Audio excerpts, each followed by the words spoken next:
What am I doing here? Purpose. Purpose is everything.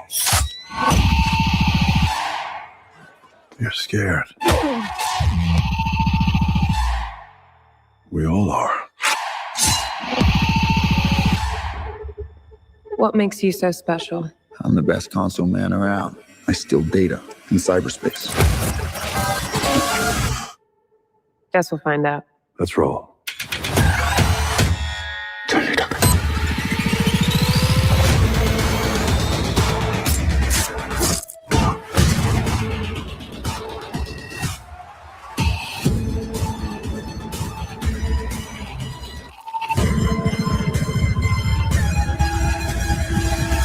See you on the other side. Jack.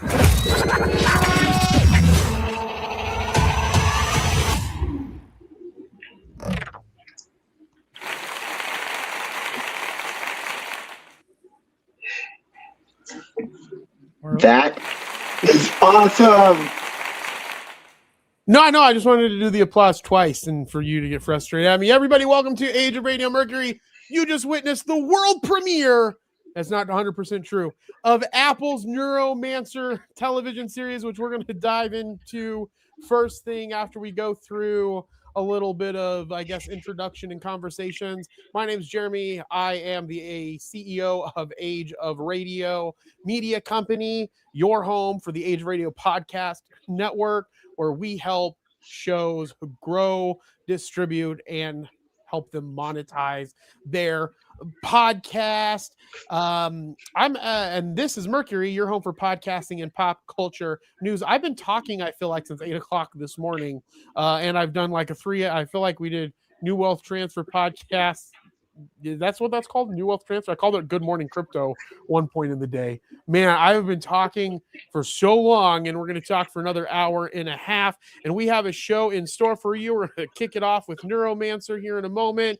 Then we are going to talk a little bit about the EA acquisition and going private. We're going to talk about Don Lemon. If you don't know who Don Lemon is, he was an amazing, push up amazing. See if Dustin's on his freaking A game. He's never on here. We're in the studio in Mesa, Arizona for the 3T Warrior Academy. But Don Lemon used to be one of my favorite journalists at CNN, if I'm not mistaken. I was at an archery class yesterday, guys, and one of the archery people, this is in traditional archery fashion, there was a person there that had a shirt on that had CNN, but the first C was the Russian socialists communist sign with the hammer and the sickle, and it was that in it, and then it's a communist news network or something along those lines. I felt really scared and out of place because I was like, I should get that tattooed on me, not the CNN, just this hammer and sickle for fun. And then when I meet that guy, no, I should, because I could get that tattooed on me, and then I could go up to that guy and be like, hey, I have that tattooed on my arm right here, and then see what he specifically says. But Don Lemon was a famous journalist that got fired from CNN, if I'm not mistaken, and now he has his own network, and it's going to be growing with Libsyn. We're going to talk about that because he does a fantastic job. Audible's also opening a new marketing channel for podcasters for audiobooks that we'll be talking about. So we have so much stuff in store for everyone today. But before I get into that, I again am in the Mesa studio for the New Wealth Transfer podcast, where we're now going to do Mercury. Trey's in his basement. Not his grandma's basement. It's in Trey's freaking basement. And then I have one of the D's over here from the Double D trio of Dustin and Demond. So we'll start with since Dustin's off screen, Dustin, and we don't want to give him too much time to talk. Dustin, how are you doing? I'm doing okay. Fantastic. I love to hear that. You got your head shaved, I see. I did. Yeah, my hair was the longest it's been in about a year. Yeah, if you guys saw what his fucking hair looked like before, it's not long in any way whatsoever. Trey, how is your day? How's Montana? Is it cold out? Is it hot up there? Cold? I have to ask you guys to take some of your weather back because it's been hot and a little bit smoky the entire last month. Oh my God, 114 degrees outside here in Arizona. What is it out there? It's been in the upper upper 80s. Dang, up in the ladies. upper 80s to hundreds, I would say. But yeah, it's been hot. Fantastic. Well, Trey, before we get into some news, how has your week been? Anything exciting happened for you? So I have two things that I'm very excited about. One of which, okay. Triggering is fine, the sound effects, so. First, Scriptate's coming to Android. It's about time, Trey. The fact that you started out with freaking Apple freaking frustrates me. Actually, didn't really do anything to me, but I'm glad that you are making it on Android. Yeah, well, it's never coming to Windows. That's fine. Windows has never successfully done anything strong in the phone business or in the mobile business. The closest thing they had was they had Surfaces that were portable that you could fold up. But now, I unless they get into foldable technology, I don't think any of that stuff nothing's going to happen with that. I think companies have moved so far away from that. But continue, Trey.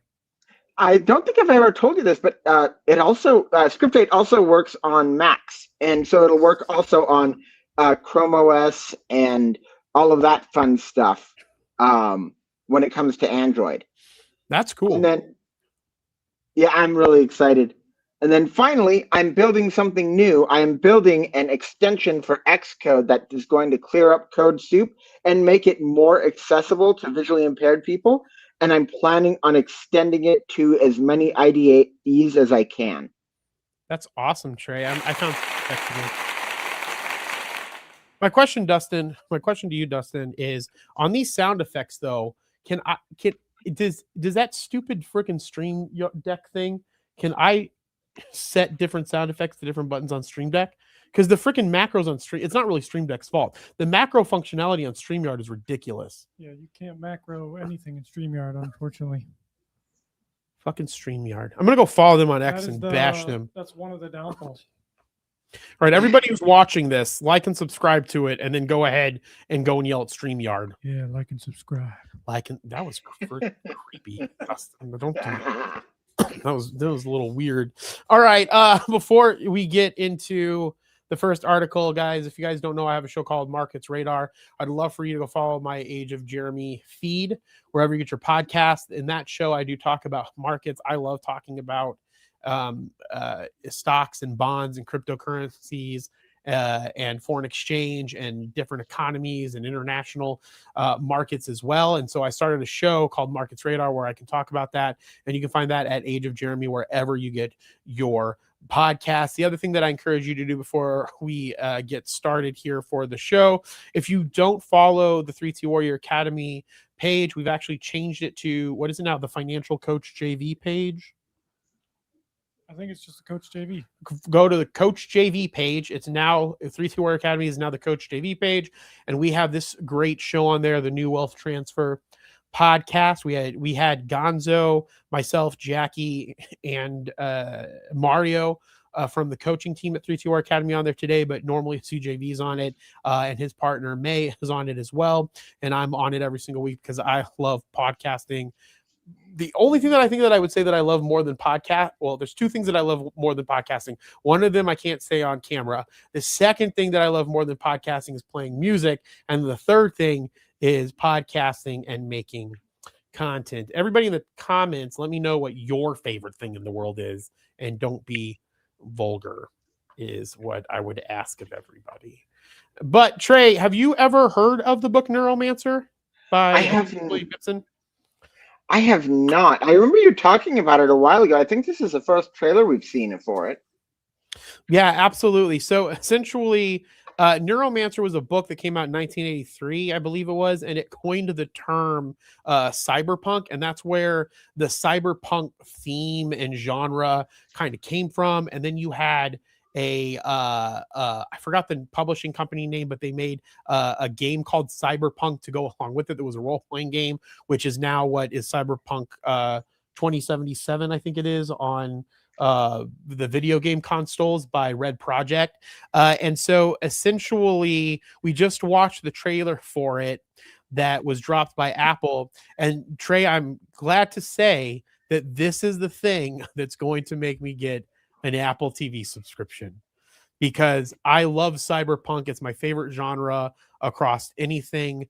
And I bought a first edition Neuromancer signed by William Gibson. I think his name is William Gibson. I bought it from a collector's store. It's in prime condition. I'm excited to see the price of it go up. Hopefully, if not, I just like it because I enjoy it, and I'm excited to see this. Trey, what did you think about the trailer?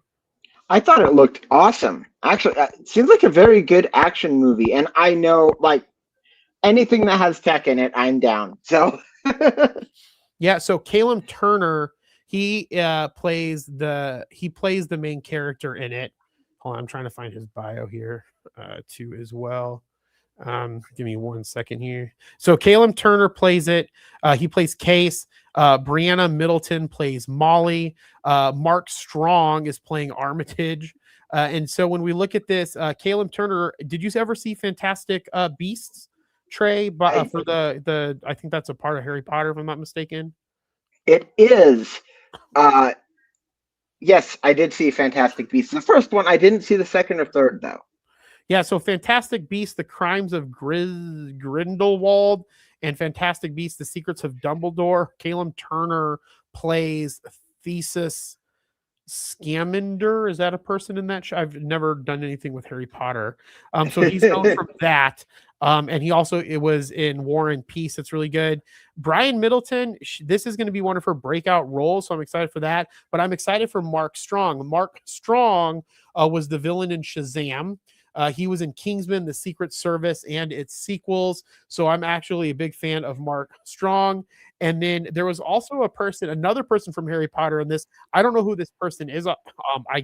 It's Clemence Posey, Marie Francis, and she's best known for, or if this is a man, maybe best known for Harry Potter and the Goblet of Fire as Fleur Delacour. Is that a man or a woman? Fleur. Do you know that person from Harry Potter? Am I saying their name right? How am I saying their name wrong? Yes, and she's French, and it's the way I've always heard it sound is a Fleur Delacour. Okay. It's So yeah, she's in it as well in this Apple TV series, but I think that this is going to be a big hit, and I think that Apple is doing a good job of doing the remake at this exact time because of everything that we're doing with AI. I think this was a really good strategic play here. I could see that. That's interesting. Real quick thing, because this is just a really good place to put it. Today is Harry Potter's birthday. So if you guys, do you like going to Barnes and Noble, Jeremy? Do I like going to Barnes and Noble, Trey? That is my favorite place to go because in Arizona, apparently the only fucking place that you have, the only place that sells books is Barnes and Noble. It drives me crazy. I go to Barnes and Noble all the time. I love Barnes and Noble, Trey. Fair enough. The reason I ask that is on this time of year, every year, Barnes and Noble starts selling Harry Potter sweets. So like Brody Box every flavor beans, chocolate flogs, chocolate flogs, all of that stuff. So go check that out if you like Harry Potter stuff. That's cool. What attracts you so much to Harry Potter, Trey, if you don't mind me asking? I listened to the books ad nauseum when I was a kid. Dustin, did you listen to books or read ad nauseum at any time when you were a child on anything? Nope. Played games. Okay, so you played games at nauseum. What was the game that you played at nauseum as a kid? Snood. Do you remember Snood? I've never even heard of that. What is Snood? Snood? Trey, have you heard of Snood? Sounds No. like a nudie magazine. No, it's like you. I spent all my time with my Playboys and Snood. Similar like Tetris, but you match up three heads and it clears a row and kind of things like that. Ah, You would try to shoot it and bounce it off specific things. no, I've never played that at Oh, all. so it's old Bubble Blast. Got it. Oh, yeah, that makes sense. That's what it reminds me of. Yeah, so Well, that's cool. Was there a second game that I might know? the second game you might know, The Sims. I remember playing. We'd have Sims to are a take good turns game. at the computer because there was no online gaming at the time. So it was. It was a Dude, fight. the internet Wake up early to changed. get on The computer. internet changed so much stuff. It changed it changed a lot of stuff. I would say the internet and and what's that stuff that they give you? Anesthesia, anesthetics, and the internet are probably the two most important inventions that have changed the world the most, in my opinion. And then the original Halo. The original Halo. Yeah. Trey, do you ever use anesthesia for fun? I'm sorry, what? I don't know. Okay, let's go over to some news. Let's pull up the EA article. EA says its $55 billion sale to Saudi Arabia and private equity will go through next week, and I couldn't be more happier in pieces of this. Electronic Arts has announced that all regulatory approvals required for its expected sale to Saudi Arabia and multiple private equity groups, including a private equity group that's managed by Jared Kushner, the president's, I guess that would be his son-in-law. I think if they're still married, I don't know, is expected to, has been obtained, and the sale will go through on August 4th. This comes from a filing which included the following statement. As of July 30th, 2026, all regulatory approvals required to complete the merger have been obtained. Electronic Arts currently expects the merger to close on or about the close of trading on August 4th. Completion of the merger remains subject to the satisfaction or waiver of the remaining customary closing conditions set forth in the merger agreement. So while technically it's still possible the merger could be waylaid, but something unexpected, as of now, it seems almost certain that EA will be taken private and sold for $55 billion next week. Specifically, it is to be acquired by a group composed of the Saudi Arabia Public Investment Fund, Silver Lake Partners, and Affinity Partners, which is a private equity firm owned by Jared Kushner, President Donald Trump's son-in-law. The Saudi Arabia Public Investment Fund has been actively buying up shares in video game companies such as EA, Nintendo, Activision, Blizzard, Take-Two Interactive, and more, and has fully purchased both Monopoly Go maker Scopely and Pokemon Go developer Niantic. So this investment fund owns Pokemon Go and it owns Scopely. This would be the second largest acquisition in all of video games, following only Microsoft's $75.4 billion acquisition of Activision Blizzard back in 2023. It will also see the company taken private, meaning its financials and other helpful information on the company's situation will no longer be public. So Trey, we'll kick it over to you. What are your thoughts as far as it going private from being public, and what are your thoughts on the future of EA? So I hope it's really good. I'm a little bit iffy, especially because Scopely, one of the people that make what is it called, Monopoly Go, one of the worst companies. Like, not the they make a bad product, I guess I should say. I hate Monopoly Go, but I think that could be a good thing, especially because I think people have been looking a little bit more favorably on what EA has been producing. As long as the developers can make what they want to make, I have no problem with it. Yeah, my biggest problem with it so in case people don't know, if we look at the latest games from EA, we have College Football 27, which I didn't even know was a game. You have F1 2026. You have, obviously, Sims is going to be part of this. Battlefield, Red Sec is I think out. You have Plant vs. Zombies, Battlefield 6, FC 26, NHL. Essentially, all the sports games are really a part of this. There's not much sports games outside of EA. I know that there's probably Take-Two that does sports games. You also have Dragon Age.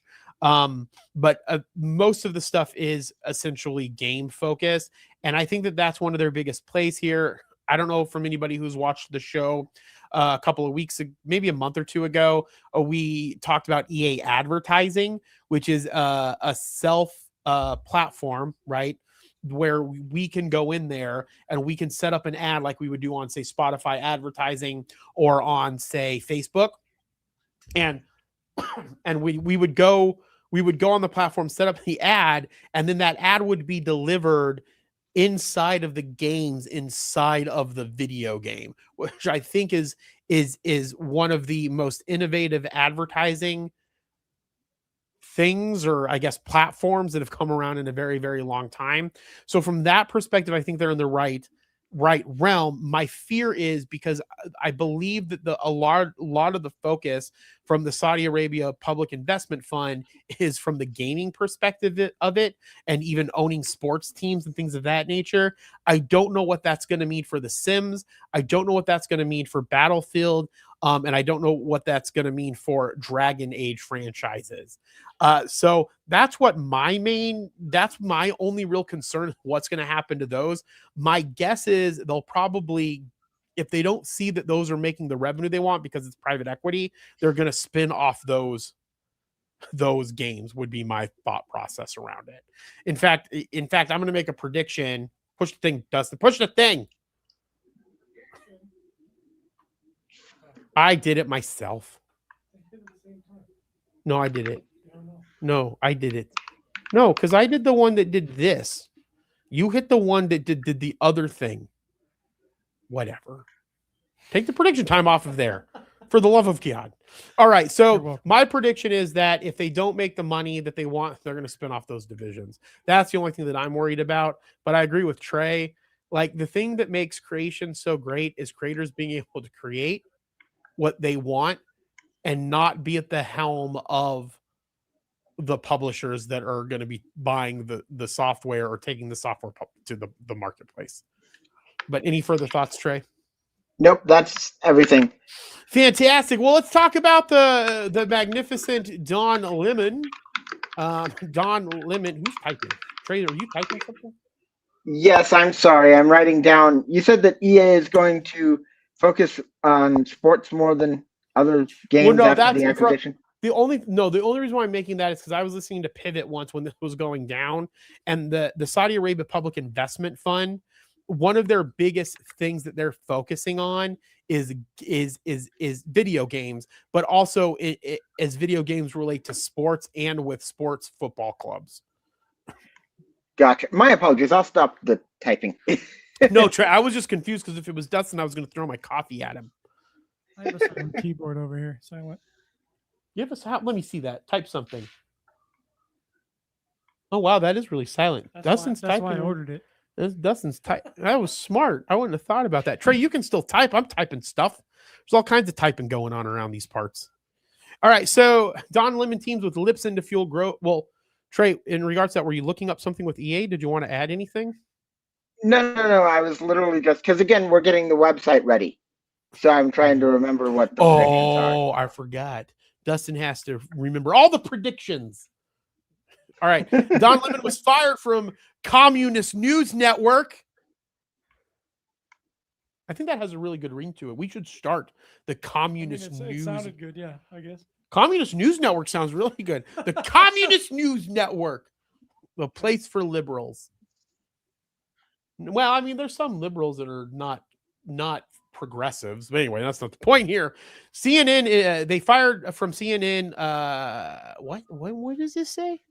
In 3 years, from CNN was fired from CNN in 3 years. Oh, in 3 years. Okay, 3 years ago, he was fired from CNN. He has turned what might be a career setback into an opportunity, thanks to podcasting. In the proverbial turning of lemons into lemonade, he launched the Don Lemon Show a year later and has since built a content company, the Lemon Media Network, that has a nice little ring to it. Now he is aligning the independent media company with Libsyn to not only host its shows, but to grow advertising revenue. I spent my career helping people make sense of the world around them through honest, thoughtful reporting and not shying away from tough conversations. As the Don Lemon Show continues to grow, partnering with Libsyn lets us bring that work to even more people across streaming platforms and our teams. Lemon says in a statement, "I'm excited about the reach and resources it unlocks, but most of all, that it helps us keep delivering independent journalism without compromise." The flagship, The Don Lemon Show, welcomes a variety of guests and newsmakers with topics spanning everything from social issues and race to pop culture and current events. The daily series is released in both audio and video via YouTube.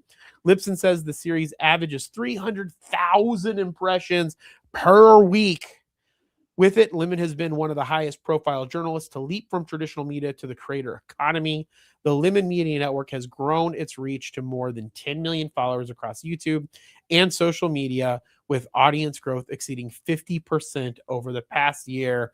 Well, that is fantastic for Don Lemon. That's an amazing. Maybe let's do one of these. Hold on. Let's do a large. Hold on. Well, this one's funny. Dustin, listen to this one. I'm not laughing at him, so let's do an applause real quick. But listen to how long laugh is.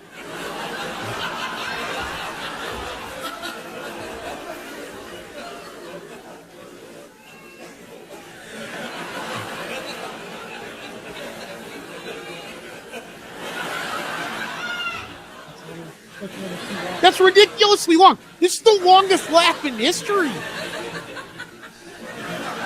It's still going. There we go. I have some control. Take that control away from that. Okay. So this is good for Don Lemon. I've always liked Don Lemon again, but I'm more left leaning as it relates to news and stuff like that. Why do I like Don Lemon? Yeah, sure. I like his interviews. I like the interviewing that he did with Elon Musk. I think my favorite interviewers are probably Kara Swisher. I like a lot. And then I would say Don Lemon is probably one of the other ones that I think is a fantastic interviewer. Like I get one of the biggest interviewers is the physicist or the machine learning guy that's like does the jujitsu and stuff. What's his name, Trey? He's a friend of Elon Musk and a friend of, maybe not a friend of Elon Musk. He's a friend of Joe Rogan. He's the Russian guy that always has the black, and he what the hell is his name? I have no idea who you're talking about. Yeah, well, but I think Don Lemon. I think that he's just a fun interviewer. I like him a lot. I've watched him over the years on CNN, Communist News Network, and I've enjoyed his communist take on things. And I think that I'm happy for him that this is working with Libsyn. Trey, have you ever watched anything with Don Lemon or know anything? No, I haven't. Well, okay, well.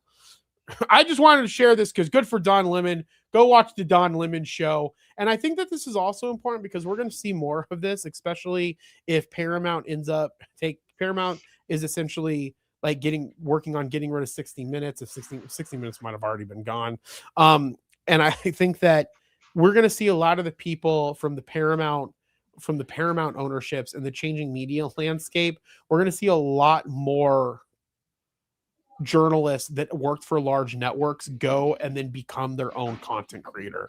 And again, as I've always said, that's the reason why I like podcasting, because I believe so passionately about our First Amendment to the right of freedom of speech and the right of religion and the right to believe what we want and to say what we want, as long as it, doesn't incite violence and so forth. And this gives them the ability to do. This gives them the ability to do it with the software like RSS feeds, and with I think Atom is the coding scripting that they use for RSS feeds. But that's why I think this is important. All right. I think it's awesome. Oh, sorry. No, go ahead, Trey. I think it's awesome. I'm glad that he's finding success in the space. I had never, I don't know any of these people. I just saw that there was somebody partnering, and I thought, yeah, that's awesome. I'm sure you have to be a communist to know these people. I'm just kidding. I'm just making fun of the CNN stuff. I'm kidding. The only communist in this room is Dustin, because he stopped my freaking laugh. You know what I say to that?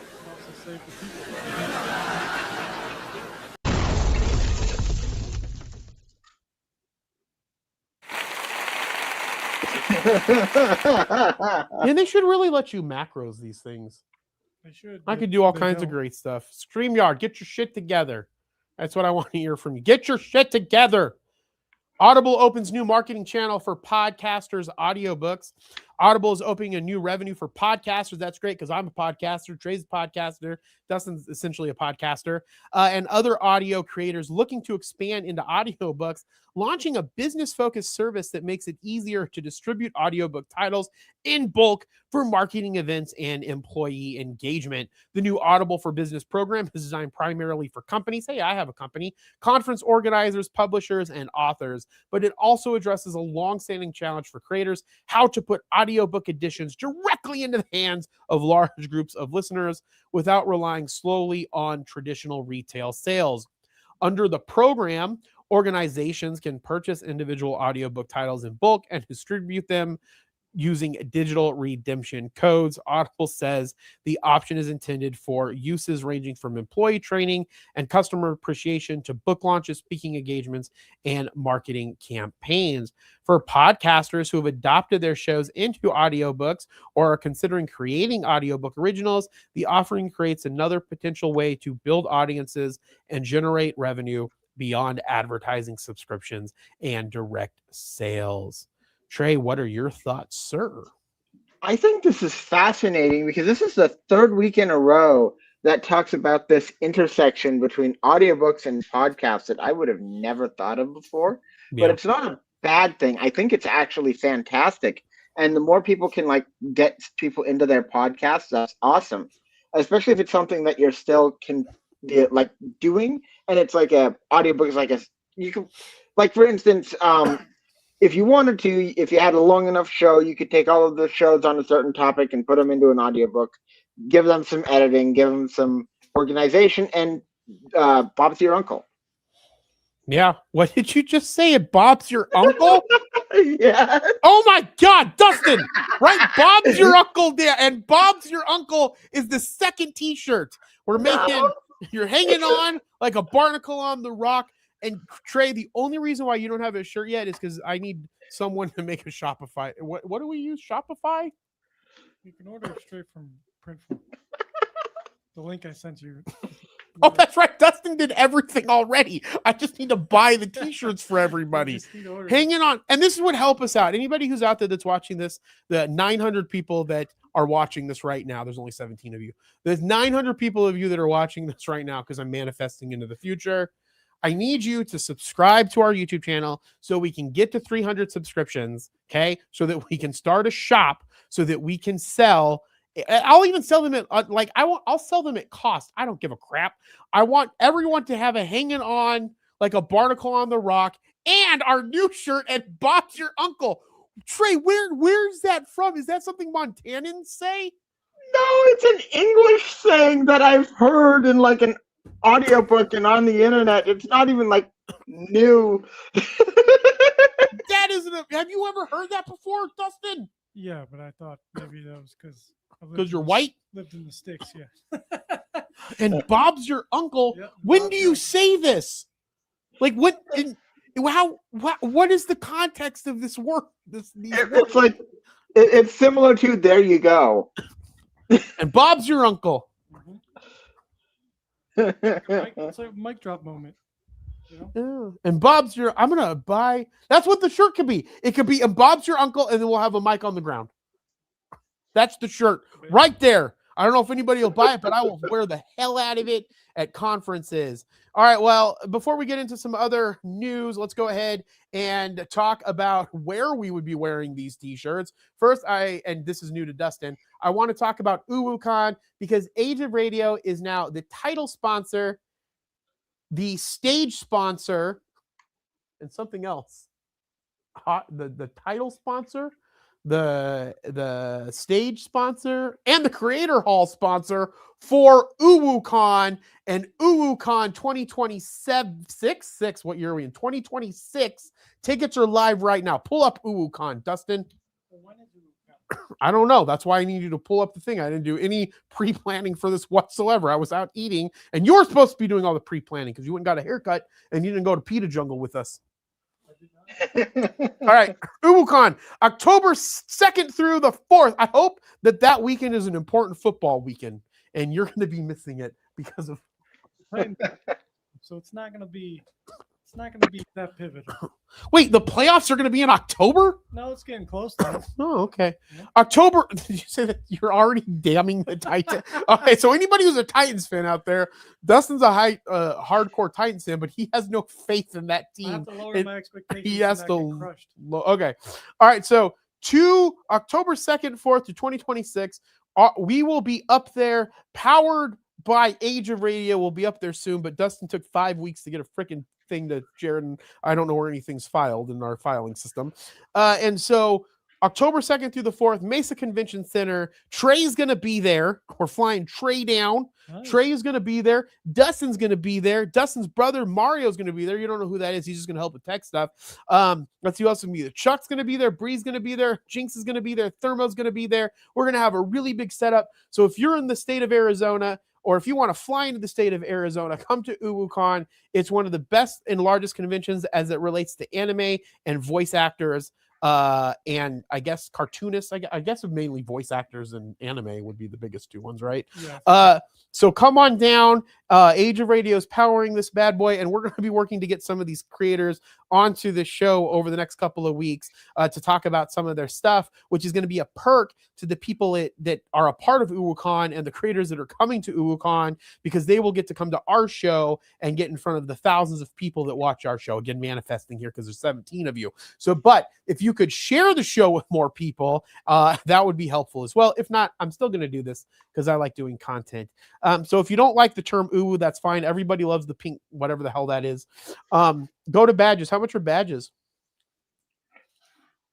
Check it out. All right, so full event, $65. Summer sale squad, I don't know what that means. $195. VIP badge, $80. Single day to be announced. F that. Just get the full event. Come Friday, Saturday, and Sunday. Come and hang out with us. I like to give stuff away. Maybe by that time I'll decide on an arcade game. We'll have an arcade game there that people can play. I really want a taiko drum. $16,000 brand new though. It's expensive. So you guys are gonna have to share this and get these numbers up. That would be great. Okay.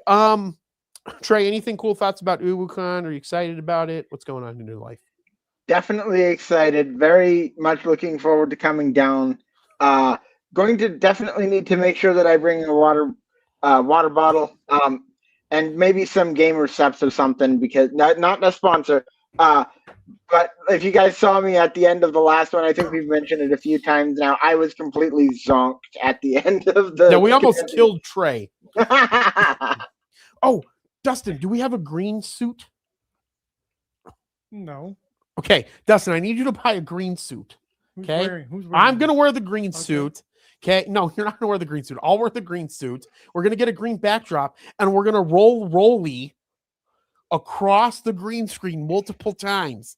And then what we're gonna do is we're gonna have a traveling segment for Rolly to come through to UwuCon. That crazy idea you just gave me. You Good. guys should put like a loading or make a couple of different loading type things, put them on Rolly, and then we can roll Rolly across the green screen like a couple of different times, and it will make a starting script for our next time we do UwuCon or something like that. See, he's a genius. Why is the cord behind me like this? What's happening with my thing? Okay. Also, too, if you guys don't know what Rolly is, it's the greatest thing that I own. It's a Samsung Move style television that sits on this thing that you can roll around. It's the greatest thing that I own. I love it. And more importantly, Rolly's famous now because there's a new Korean show on Netflix called Phantom Lawyer, I think it was. And guess who was in it? Rolly was in the show. Do you even use Rolly on a daily basis? Maria does. She took it to the freaking library. She took Rolly to the. Yeah, Rolly's in the library. It was my office television, and now Rolly lives in the library. But yeah, we used it the other week when we were making our vision boards. We had it up by the craft table. We were working on our vision boards, visioning the 9,000 people that are watching the show. Dustin, go back up to cosplay. I want to see if Jinx and them are there.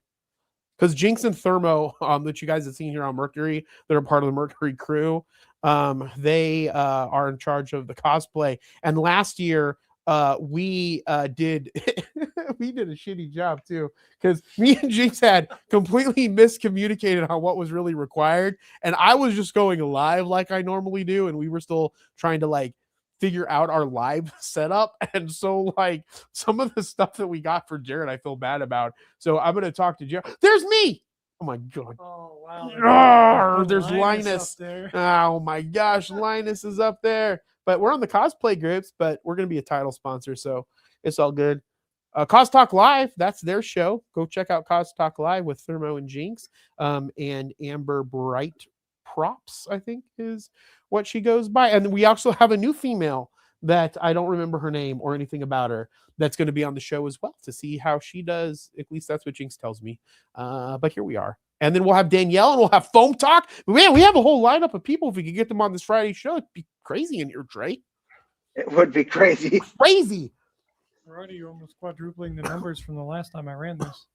Oh, I know what Well I'm played. Well played. I know. I'm doing something right. I got this down. All right, Trey, kicking it over to you. What's going on in the Age of Radioverse community and with Discord and yada yada yada? Okay. I should have gotten this together. There's a really hard comic book trivia question in the Discord. If you guys want to go and give it a try, yeah, I built it because of Comic-Con. Comic-Con was last week. We had a whole thing on it. It's really hard. I don't expect anybody except possibly Joey, who you've seen on here before, to get it. It is very difficult. Next, we don't have any big events coming. We have spaces coming the third Thursday of next month. We will tell you guys more about that soon. But more excitingly, we're going to be going back to Anime Roundtable, which is going to be the second week of this month. And I believe it's going to be Tuesday, right, Jeremy? Yes, it's going to be Tuesday because my bandmates kept changing the date of when we were going to practice and write music. And now I told them we're moving it back to Monday. Well, they moved it back to Monday. And I told them we're going to keep it on Monday. If we move it again, I'm not changing Anime Roundtable. Because if we're going to be the largest show in this space, I have to know more about anime and voice actors and animation than anybody on the planet. And the only way to do that is to watch anime. And Dustin, have you ever seen Dawn to Dawn?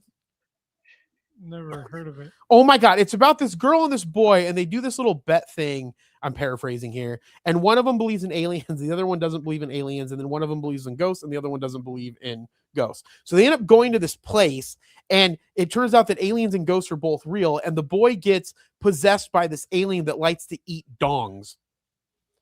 I knew it.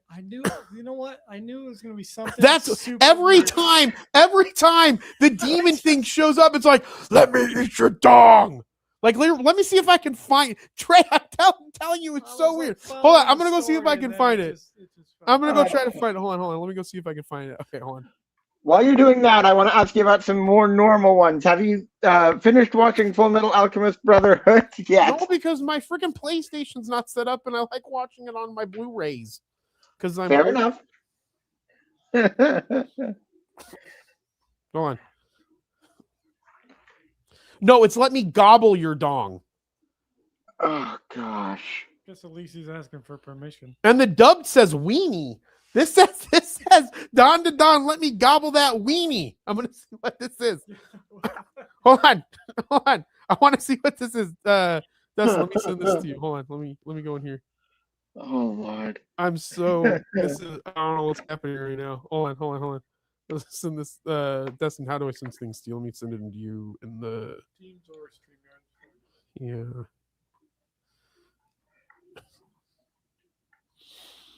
I don't know why our studio chat's different than the New Wealth Transfer podcast. Was that a link, or did that just take? It was not a link, but I can look it up on freaking A. What the crap? I'm copying the link and sending it over. It's not coming. Okay, so while Dustin queues up the gobble weenie thing, You want me to play the trailer? Yeah. I don't know. I want you to see what that does. It I'm says not- Kid encounters Turbo Granny English dub. I want to see what it actually says when you do this video. I'm not gonna lie. This is the reason why I avoid.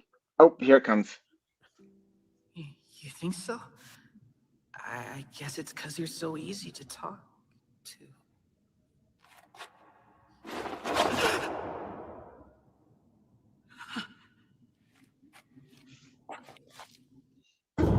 I'll let you suckle my teats, boy. If you let me gobble your dong.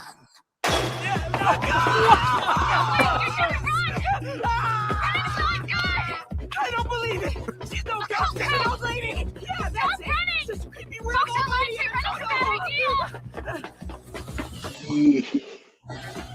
Pretty sure that's not a ghost back there! I just bumped into a horny old bad lady out for a walk! Okay, if you're running, don't let her catch up to you! Folks online say if Turbo Granny outruns you, she'll put a curse on you!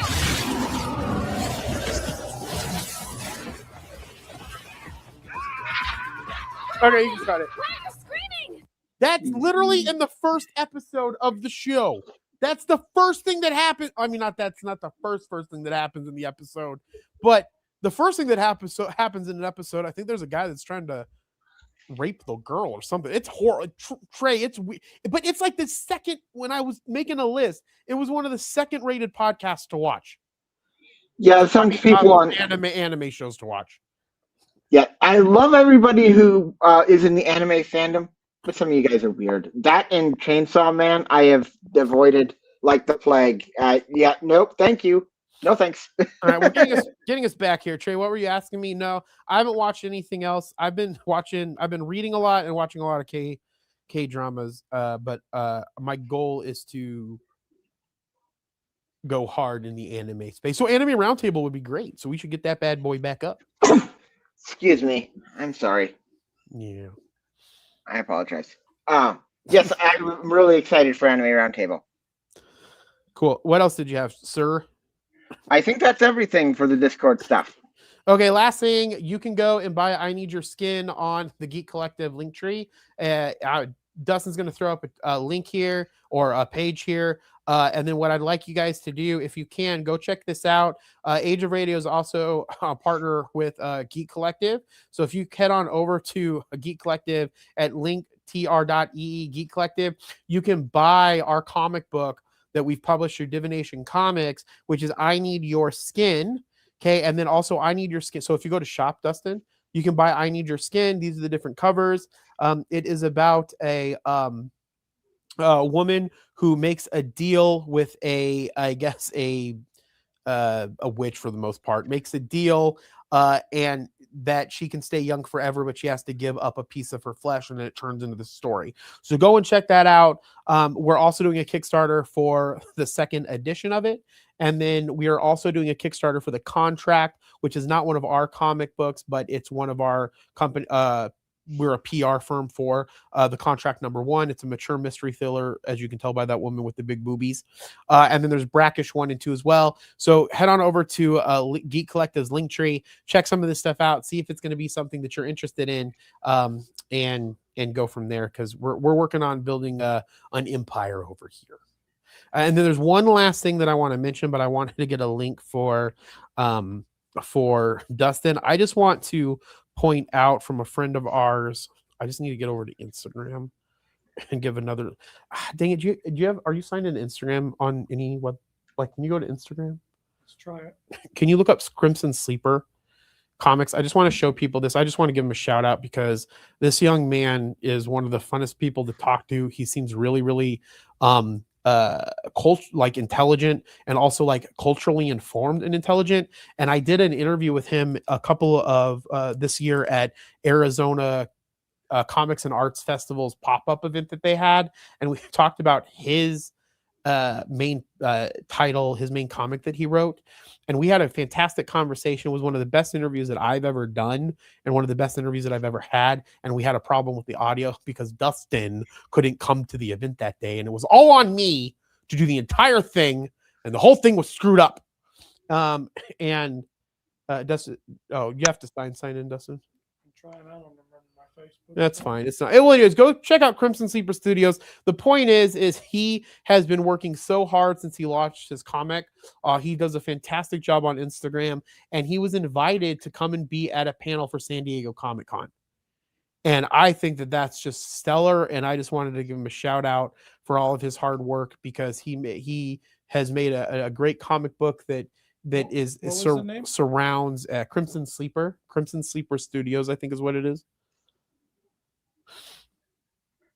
That's some awesome stuff. I want to, while Dustin's pulling that up, I want to say I'm really happy. Geek Collective seems to be really kicking into high gear.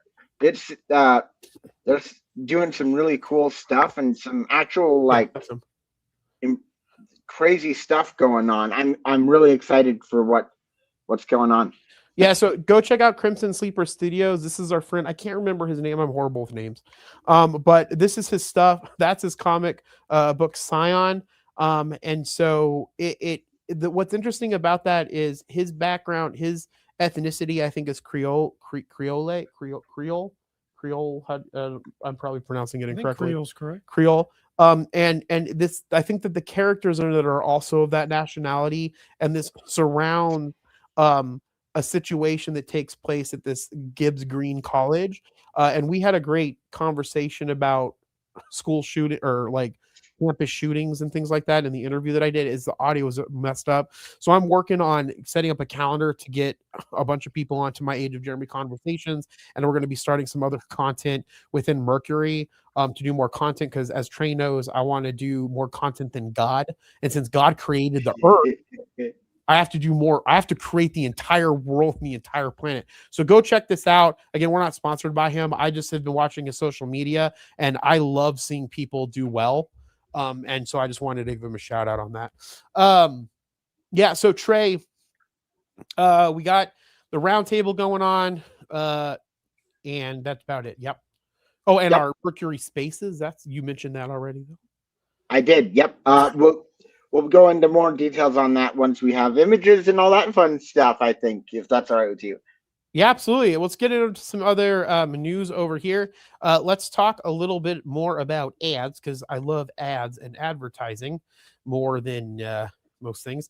Checking ads aren't disguised. Checking ads aren't disguised as something else. Programmatic ads are fine until they're not. Some companies are a little too creative with their categories, so they can slip past creator filters, and you can get ads for things you don't want in your show. And that does happen. Red Circle has launched Mic Check for programmatic ads, a tool that checks programmatic ads have been properly categorized so they don't get past your filters. The company estimates that 1 in 50 ads are miscategorized, and tell us that gambling ads often appear categorized as financial planning and investing. However, I mean, investing is kind of gambling, especially if you're a regular old trader, you know what I mean? In 2025, can you click on the Red Circle link there? That red one in the middle, over, up. Yep, good. In 2025, Red Circle launched Mic Check, the AI that ensures host-read ads meet the advertiser's talking points and compliance requirements. Mic Check transcribes the read, checks it against the script, flags issues, and suggests improvements, all in seconds. In the first 3 months after Pod News Daily started using this automated quality tooling, Red Circle reduced its host-read ad errors by 75%. Today, they're pointing that the same technology at a problem that podcasters deal with for years, miscategorized programmatic ad. I'm just confused on essentially how it works. Dustin, play that clip down there.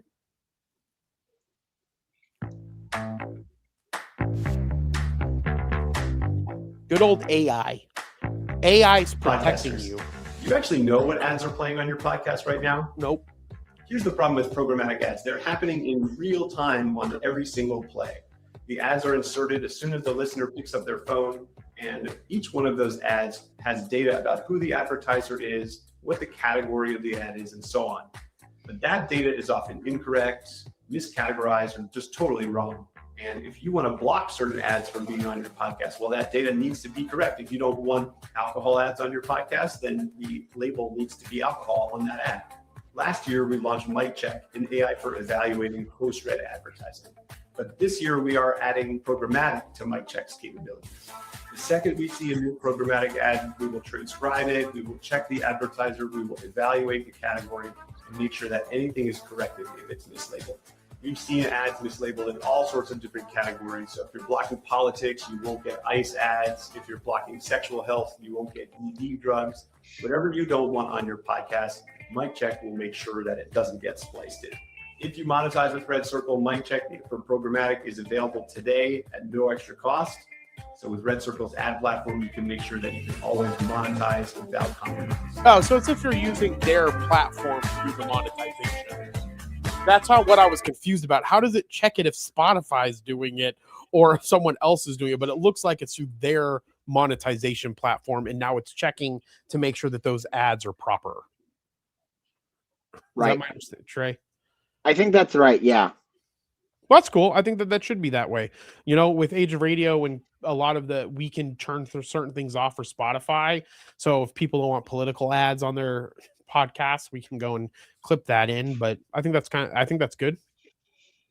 Yeah, I completely agree. I think it's smart that they're doing this because it's actually fixing a bugaboo that I think a lot of people have. Yep. All right, moving into cheerful earful to bring funny back. You know, it's also fun to play. Oh, you know, it's fun to do on the show for funny.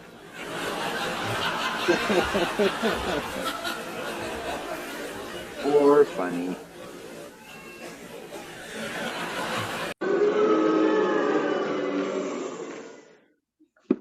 The world's funniest podcast festival returns this October. Cheerful Earful will be in London, Brighton, Edinburgh, Melbourne, Dublin, and New York from September 8th through October 28th with the largest lineup in the festival's history. That is exciting.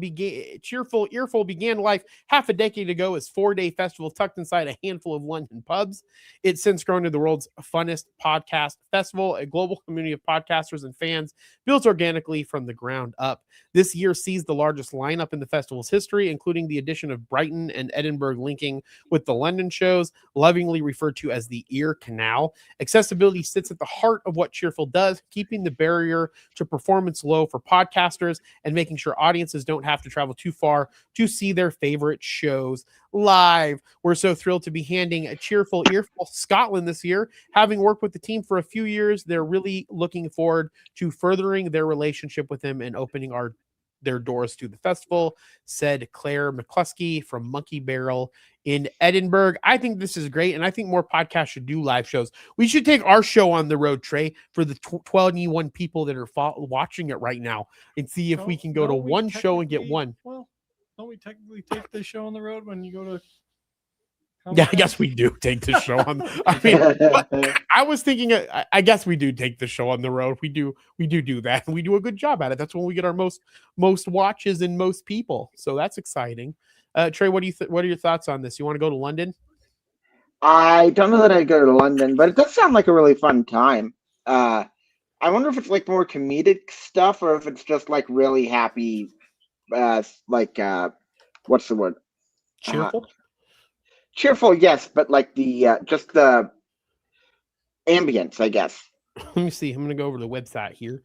Push a little button. Cheerful Earful, the world's funniest podcast festival. Yeah, it's more. They have one in the USA though. They do. I was going to say, Jeremy, you would go to London. I would go to London.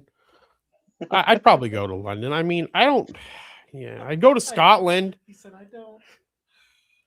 See Cheerful Earful near you. Live podcast recordings, comedy nights, and panel talks. I like panel talking. Panel talking is my favorite thing to do. I just like just randomly talking about stuff when people ask questions. There's 3-day champion. That's in New York. Oh, these are all in New York. New York's a nice place. Trey, have you ever been to New York? No, I haven't been to New York. I've heard some good things, but about certain areas. But yes. Oh, actually, I like New York a lot more than I thought I would. I would rather go to New York than Los Angeles.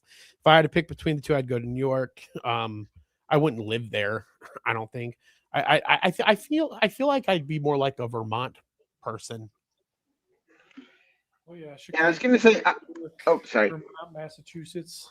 Massachusetts all would the be same. Massachusetts would be a nice place. I don't know. I think It's not bad. It's gray 80% of the time though. it's gray. The sun hides behind the clouds, so it's just like this gray. Ah, That's why they call them massholes, because they're always angry. Not enough sun. yeah. I've never heard that before.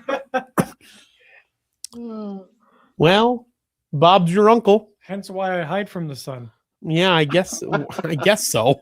You're also pale as hell. We need the Dustin. I'm pale as hell. I mean, I'm pale. Dustin's paler than I am, folks. Dustin's more paler than Trey over here.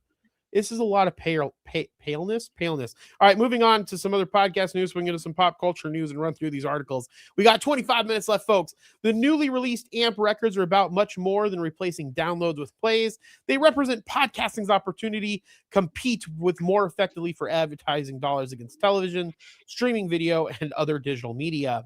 That is the argument Steve Goldstein, founder of Amplify Media, makes in a detailed analysis of the new podcast measurement framework. While endorsing the AMP Accords, which we brought up the AMP Accords in episodes a few weeks ago, it might have even been last week. You guys can check that out. The right next steps for podcasting, Goldstein says, is the initiative. AMP Accords as the right next step for podcasting. Goldstein says the initiative should be viewed as a business strategy designed to unlock future revenue growth rather than simply simplify a technical measurement overhaul. And I agree with him on this 100%. The reason why you need to have a framework isn't for the technical reporting period. The goal is to have a technical reporting period so that you can use that data to get more advertisers involved with media, because you need money to do stuff in the world. Unfortunately, that's the fact of the matter. And I would prefer that all content is free and there's just ads on it. And so the ads have to be able to be sold so that revenue can be made, so that the entertainment and the shows can be going on. That's my favorite model of all time. I don't have a problem with advertisements. I think sometimes they get a little crazy, but if you can keep it manageable and keep your costs low, then you can provide a free service for people. And then for the people that don't want ads, they can pay extra for that specific service. His central argument is that podcasting has reached the same crossroads television faced as audiences migrated from traditional broadcast to streaming and connected TV. Instead of continuing to rely on ratings tied to a single platform, television eventually adopted verified impressions as a common advertising currency across every screen. That allowed broadcasters to guarantee audience delivery regardless of where viewers consume that specific content. Podcasting, Goldstein argues, now needs to make a similar transition, and I agree with that. Trey, what are your thoughts? Trey, are you alive? Trey, I can't hear you. You're muted. I was muted. My apologies. I had to go and take care of something really, really quickly. I'm back. Is it your I laundry? think it's awesome. What did you have to do? Personal cleanliness thing real quick. Was it on your nose? It was. Fantastic. I love nose cleanliness. It's one of my favorite things. Okay, Trey, you think it's good? It's all you know. I think it's awesome. I think that this could be honestly a really good thing. I think that he's right that we should probably go more to plays than downloads, because then I think it might go. If you think that actually this is a really good thing for a what's it called? Something time. Prediction time. Prediction time. Yay!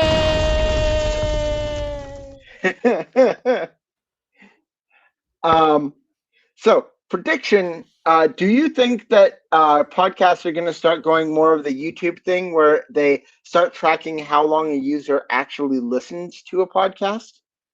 Yeah, because that's kind of where it's headed right now, and that's one of the arguments that I have for different companies allowing what happens for like a download. So like right now, Spotify is counting a download for 30 if they're listening for 30 seconds, right? You across all of podcasting at least from an audio standpoint, or episodes that are pushed out in video through an RSS feed or HLS feed, right?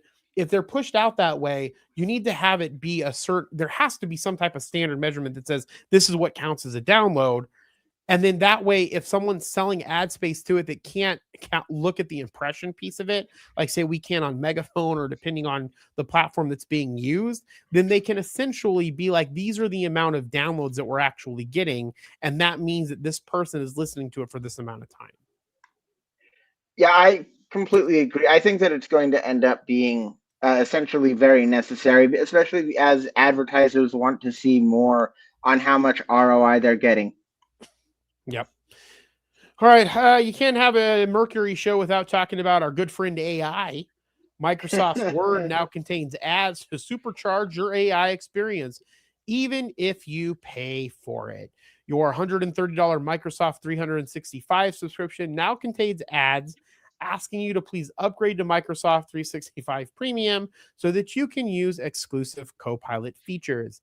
Microsoft, in all of its great wisdom, has decided to start harassing its Microsoft 365 subscribers who already pay roughly $130 a year for either the Microsoft 365 Personal or Microsoft 365 Family plan, with intrusive adverts that beg them to supercharge their AI experience. This news comes in via NeoWin, which looked into the suddenly barrage of AI Copilot slop advertisements that have infested its own Microsoft 365 account after spotting several users on the Microsoft feedback portal complaining about exactly the same thing. The adverts in question come in many forms, but the main one that's upsetting subscribers is the huge Supercharger AI experience ad that pops up when you open up a document. The advert hits you with a limited time offer that will grant you access to Microsoft 365's premium extra AI usage and exclusive Copilot features. So I haven't seen any of these personally because I think that I already have all the main features because I spend, I don't know, like $200 a month on AI subscriptions to add on to our ridiculous amount of subscriptions that we have because the whole freaking world has gone subscription based. But I can see how that could be rather annoying. And Trey, you don't use Microsoft, so you probably don't see this. So I guess I'm sorry, folks. I think. Sorry, didn't mean to interrupt you. No, go ahead, Trey. I think that this is something that is kind of being a bit of a trend, and I'm a little bit concerned about it.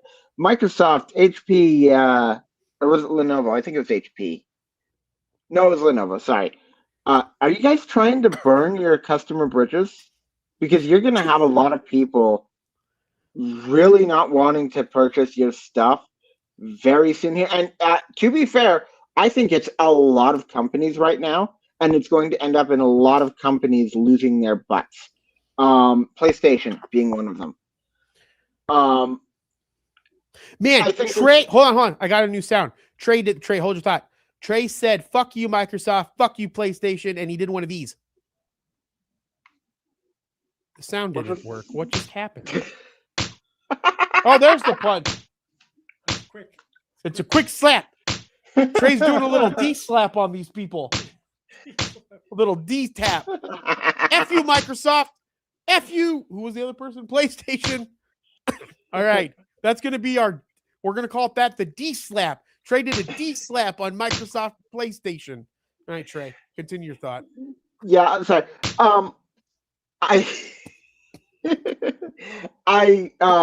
You guys are going to start losing a lot more customers, and I think we've talked before about if you're paying for something, there really shouldn't be ads. Like ads are for stuff. I believe we were talking about that, right? What do you think? No, I agree with you. Paywalls piss me off in general.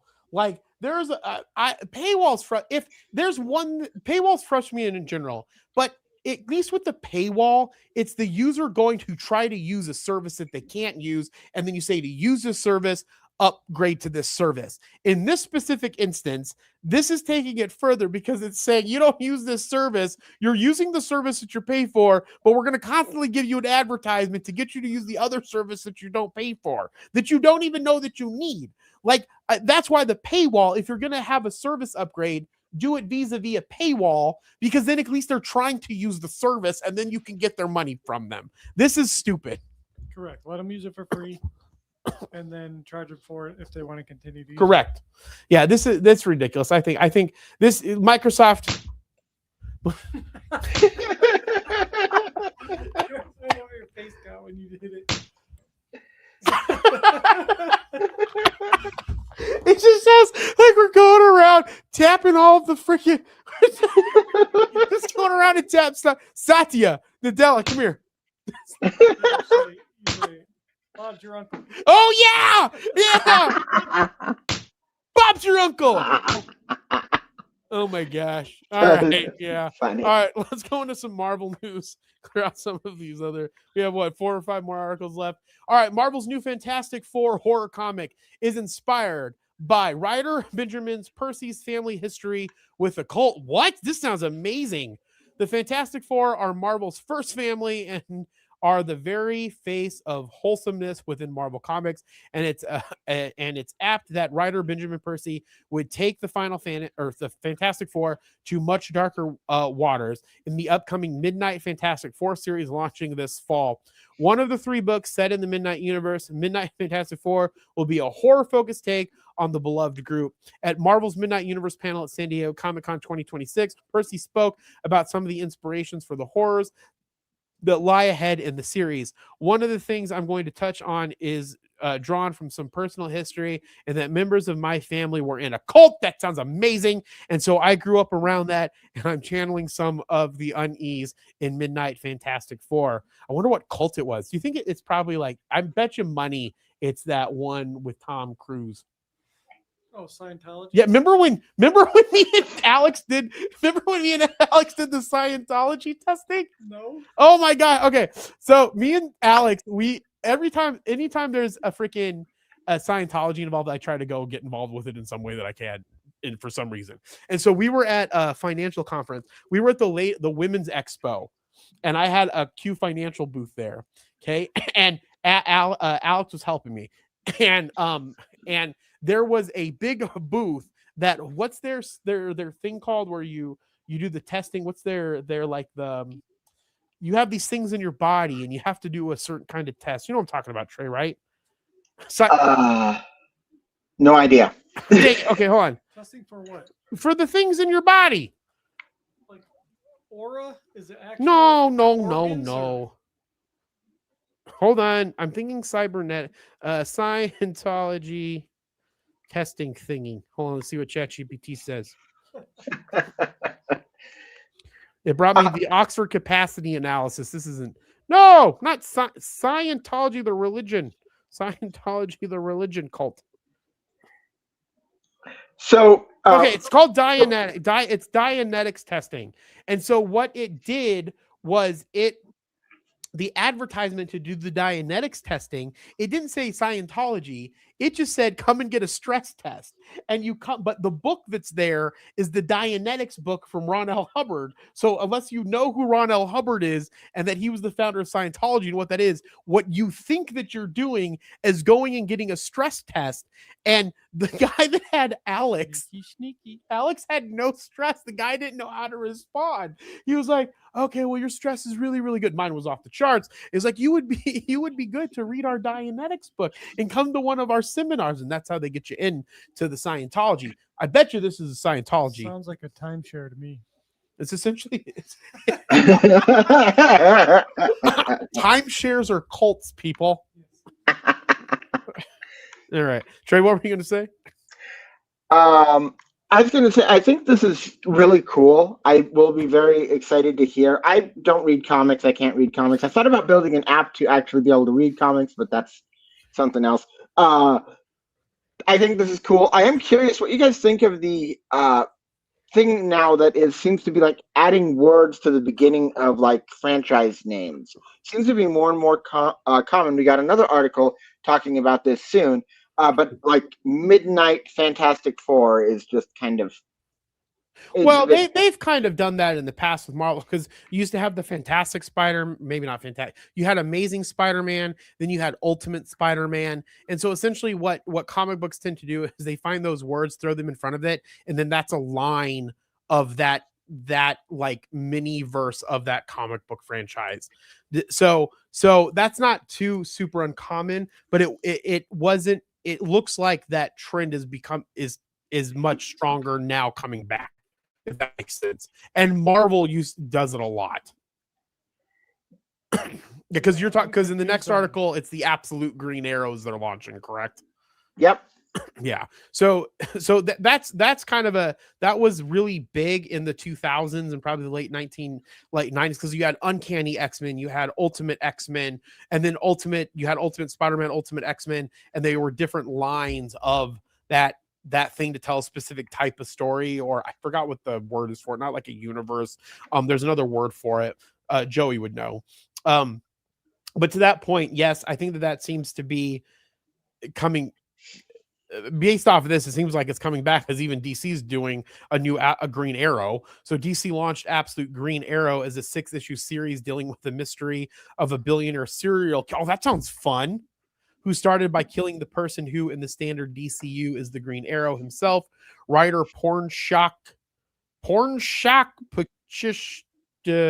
and artist Raphael Albuquerque knew they only had 6 issues for their story, so they were building up to an end with a big reveal of who the mystery killer is, and could only hope someday the story could be continued. After readers bought Absolute Green Arrow in droves and overtook DC's internal projections for what sales could be, the time to tell the story after Absolute Green Arrow number 6 became, well, right after. We're presenting a bunch of toys for DC to play with, but we had ideas for how we wanted to keep playing with them, says Pichote during the Pack DC Absolute Universe panel at Comic-Con. I guess they would refer to it as a universe. So this looks like it's part of DC's Universe Absolute Universe line. And so essentially what they do with those, Trey, is they're universes within inside the universe to tell a different variation of the story. Right. I've heard of Absolute Batman and stuff like that. This actually sounds really cool. But yeah, I've noticed Midnight and Absolute and stuff like that. It's interesting. Yeah. No, this looks good. And Green Arrow is one of my favorite characters. So I just, my problem is I have so much stuff in my house. I don't want to get more comic. Can I get digital? Can we go back to the writer's first name, please? Pinshock? It's Pornsack. No. Is it yes, really? It is. Wait, what? Legitimately Pornsack. No, where is it at? Pornsack. I missed it. Hold on, I don't want. Oh, it is Pornsack. What is going on? Right, Pornsack. Go and see what this guy looks like. Hold on, I'm gonna go try to find a picture of him. Look, I'm so sorry. Look him up online. I said porn shock because I thought that there was an H in there for some reason. Pornsack. His name is Pornsack Pichote and Raphael Albuquerque. This Pornsack. It's probably, dude. They added a K to it. Those motherfuckers added this guy's name. What? Wow. What? Are you? Yo, I did. I went and looked. They added the freaking K. It's Pornsack Pichote. See, they did that. I bet you money they did that on purpose. You think? Or they had me writing the article. Or Dustin was writing the fucking article. My spelling's hit or miss, but I caught that. Porn, you caught that because it says porn and sack. I had to reread it a couple times. Oh my god. It's probably porn sock, and which is still rough. Porn sock? Yeah, but without the C in it, it seems like a name at least. Oh, it's definitely porn sack in that iteration of that man's name. That poor man over there. All right. All right. Well, this is one of my favorite actors of all time. The late Japanese actor Toshiro Mifune. If you guys don't know, one of his greatest performances is in The Seven Samurai, freaking fantastic movie, and in Yojimbo. Go watch those. They're Akira Kurosawa films. They're both freaking fantastic. Seven Samurai is based off of the what's that freaking Western? The Seven Cowboys? What the hell's that name of that movie? Magnificent Seven. Magnificent Seven is a reiteration of the Seven Samurai. It is fantastic. Go watch that. But he has been the face of Musashi in Onimusha, The Way of the Sword. It's becoming increasingly common to see deceased actors, musicians, and the like recreated digitally for hologram concerts, movies, video games, and more. There's a wide range of ways studios and creators approach doing so. Using generative AI for image and voice is absolutely the worst way to go about it. And it's a disgrace, according to this, Game Informer's making this assessment, to both the deceased and the living. There are also digital recreations made by artists, which is less disgraceful, I guess, according to this gentleman, but still murky waters. Look no further than Ryuga Gotoki Studios' use of deceased West Coast hip-hop artist Tupac and Stranger Than Heaven. Remember that when we saw that video of Tupac? Were you alive? I mean, you were alive. You weren't on that. Trey, you remember that when we saw Tupac? They brought Tupac back to life for a video game. That was such a strange video game trailer. That was a very Tupac. There was no reason for Tupac to be in that. It didn't have to be Tupac in any way whatsoever. That's just they're doing that to create some type of sale, I guess. But in Onimusha Way of the Sword, Capcom's upcoming return to the samurai action series after a 20-year hiatus, and the latest game to grace the cover of Game Informer is using the likeness of late actor Toshiro Mifune for its protagonist Miyamoto Musashi. However, Toshiro Mifune did play Miyamoto Musashi in the Samurai 1, 2, and 3, I think is what they're called. Fortunately, Capcom isn't using generative AI to do so, nor is it attempting to create a Musashi that moves, acts, and talks like Mifune. It's strictly using Mifune's visual likeness for the character, and according to Way of the Sword director Satoru Nihai, that was the plan from the jump. Using Mifune's likeness was something we felt very strongly about from the beginning, wanting to have the very iconic samurai image. The first name that came to mind was Mifune. Once they decided on that, they approached the producer, asked if we could do it, and they got the go ahead for it. And so he was in the Samurai trilogy, which is Samurai 1, 2, and 3. And then he also is in Akira Kurosawa films. He's one of my favorite actors of all time. And like I said, if you don't watch if you don't watch this era of Japanese movie making, it's some of the best movie making takes place in this specific era. And Akira Kurosawa is probably one of the best directors of all time, in my opinion. And you should at least watch The Seven Samurai because it's one of the greatest movies ever made, and his performance in it is fantastic. So with that, let's watch this little, what's this, Game Informer cover trailer? What's going on here? What's this video? Where is it? I don't know. It's right there. Yeah, play that. Ooh. When you gonna stop playing? Big chicken energy.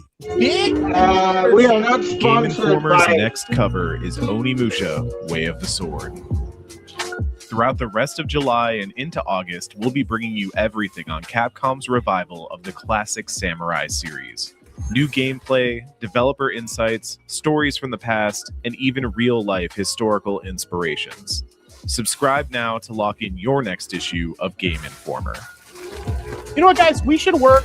You know what? Age of Radio should buy Game Informer. We should add that to our line of media. If We're gonna they'll have to... work with you. What? I said if they'll work with you. I think that's a fine idea. Yeah, it's going to take us a lot of money, which means we're going to need more subscribers. So we need more of the subscribers on the show. I lost my StreamYard. I don't know where everybody's at. Where are you at? We're good. I got it. No, I know you got it, but I like looking at Trey when I talk. There it is. All right. Go ahead and check out Onimusha. Is that game out yet? I'm going to go check. Trey, do you know if this is out? Because I got to go buy it. I do not believe it's out yet. Onimusha. I don't believe it comes out until like September, pretty much September 7th, I think. I think this is so cool. Me too.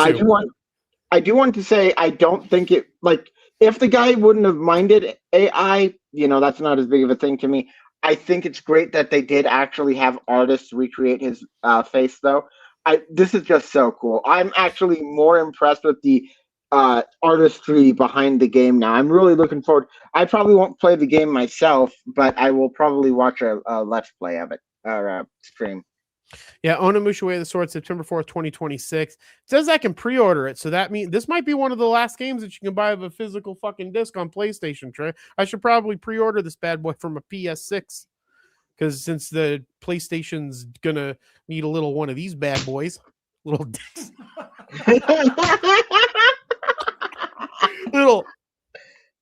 a little tappy tap. Yeah, PlayStation. Sony, you're one of my favorite companies. Don't get rid of physical media. Can you do a double tap? Hold on.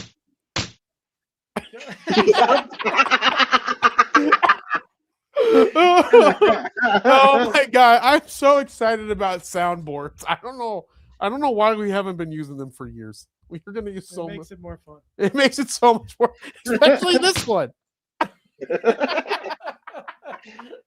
It's trade D-slapping all the companies. D-slap. Okay. Oh yeah, I think this is great, Trey. I'm gonna definitely pick this up. On that note, what are you playing? Dustin, are you playing anything right now? Elder Elder Scrolls Online, actually. He's lost now. He's gone. Dustin's I played gone. every Saturday with my father, Belch and Laura. That's cool. Elder Scrolls is badass. That's Trevor, awesome. what are you playing right now? So I have beaten the story mode of Pokemon Legends EA this week. Well, that's awesome, Trey. That's cool. Congratulations. I haven't played a video game in 3 fucking months, so screw both of you. That's my answer.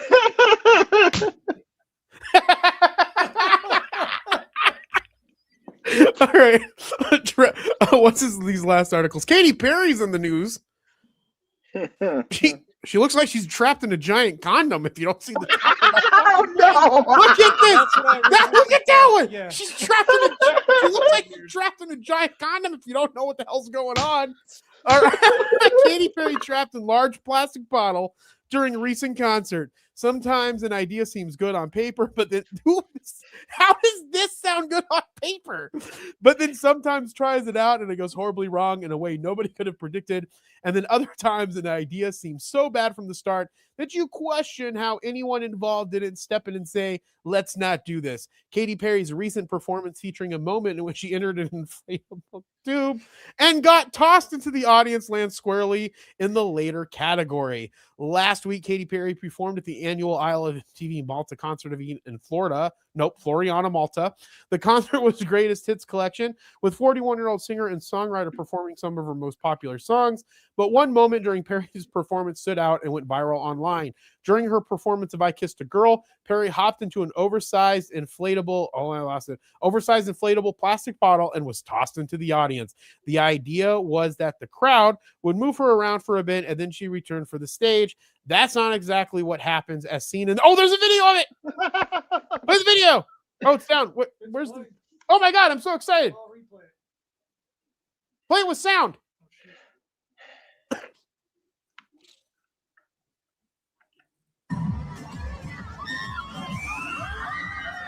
Kind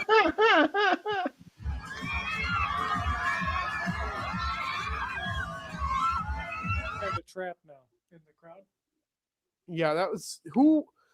There's a group of people that were sitting around that said, let's put her in a giant plastic bottle and throw her into the crowd. The crowd did not understand the assignment. Correct. The crowd should have been involved with the planning of that in some capacity.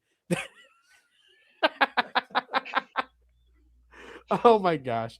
All right, I lost my StreamYard. Something went wrong. All right, we have one last article. Trey, you can still hear me though, yeah? Yes, I can. Okay, good. All right, Ben Affleck wins $1 million for charity on Who Wants to Be a Millionaire. Let's play this clip and see where he donated his money. Ben's best friend, Matt Damon, who took home the top prize during his run on Who Wants to Be a Millionaire. Well, now Ben, it was his turn in the hot seat, looking to do the same. He was partnered with Jeopardy champ Jamie Ding. The duo made it all the way to the 15th and final question. That is where they used a lifeline to ask host Jimmy Kimmel to weigh in. And after looking in his guess, here's how that went. I don't know, man. I don't know how you feel, but I would bet on Jimmy. I would go for it. So we're going to say D, spaghetti and meatball? Yes. Yeah. Let's do this. Computer, please reveal the correct answer.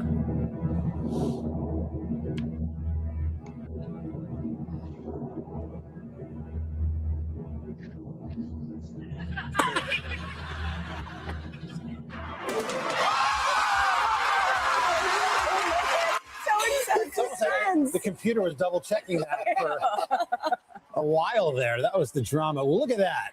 That's a hard question, though. I mean, I don't know. I remember Tater and Look how happy they are. Yeah. By the way, Affleck's $1 million winnings were donated to the charity of his. Who would remember any turkey that was pardoned by a U.S. president? Yeah, good question. All right, Affleck and Ding made it to the final round on Wednesday's episode of the ABC Game Show. Blah, blah, blah, blah, blah. Let's see where the money went. So, D, spaghetti and meatballs. Love that food. One of the best things from Italy. The two men were playing for charity. The prize will be noted to the Eastern Congo Initiative. Dustin, pull up the Eastern Congo Initiative website. I want to see what this is about.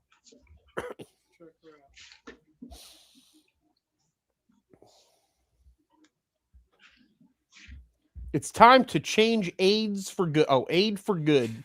Congo faces some of the world's toughest challenges. help address these challenges by investing in the ingenuity, leadership. Oh, that's cool. It's a thing that helps go to the Eastern Congo Initiative.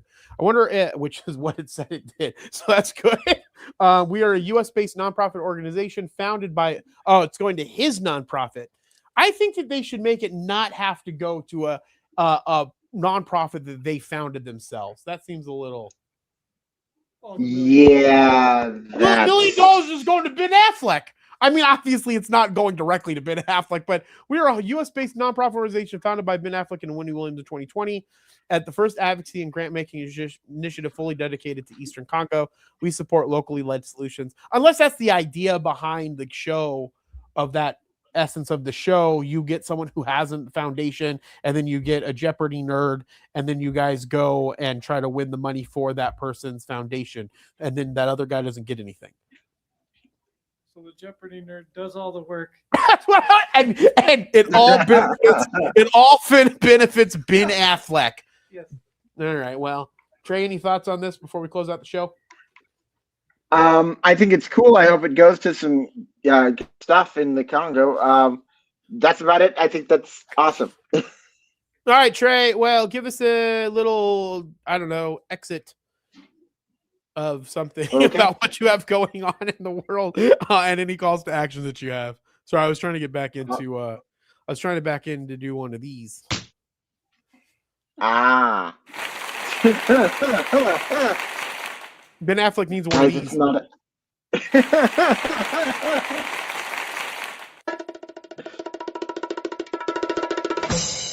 Go, Trey. Okay, thank you guys for watching Mercury by Age of Radio. This is so much fun. If you guys are interested in checking out any of my stuff, you can go to substack.creatortrade.com, or you can go to just about any social media, and it's at Creator Trey. Check out Scriptate. Check out some of my other stuff on GitHub if you would like. It's Coder Trey there. And back to you, Jeremy. Thank you, sir. Dustin, any final thoughts or words? Thank you for being on the show, helping out in the black room, as I like to call it. Yeah, it was fun being here, and Bob's your uncle. Oh my God, Bob's your uncle. All right, man. Sounds are great. Do we have a sound subscription anywhere where I can just go buy a shit ton of sounds? You can use royalty-free sounds online. Oh my God, Damon pulled one earlier today. What did he do? Which one was it? It was the car crash. All right, guys. Well, we're going to get into sound, so that's exciting. My name's Jeremy. You can hit me up on Instagram at Age of Jeremy. Join my broadcast channel. Dope insights and updates. Also, too, we're starting to do a new event here. We're going to start selling tickets for a Battle of the Bands through a partnership with Kyler and Kira.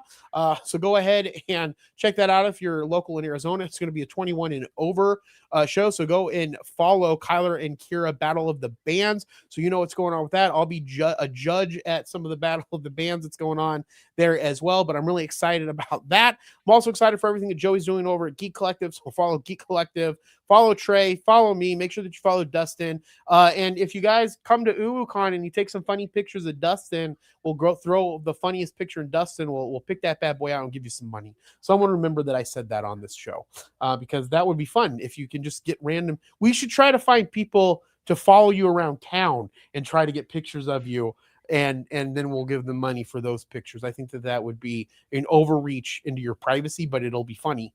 So that's beneficial.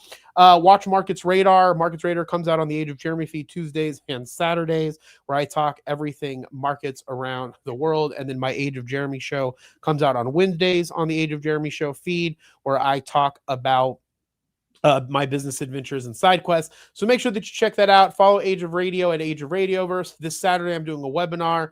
Head on over to Instagram at Age of Radioverse. Head on over to the link, the bio there. You can get into the link tree. You can sign up for the webinar, or there's some videos where you can comment, network, and be sent a DM. So we have all kinds of great stuff going on. I'll be doing that tomorrow morning at 10 a.m. Arizona time, which will be 10, 11, 12, 1 o'clock Eastern time. So I'm excited about that. And I don't think we have anything else going on. That was a lot of stuff.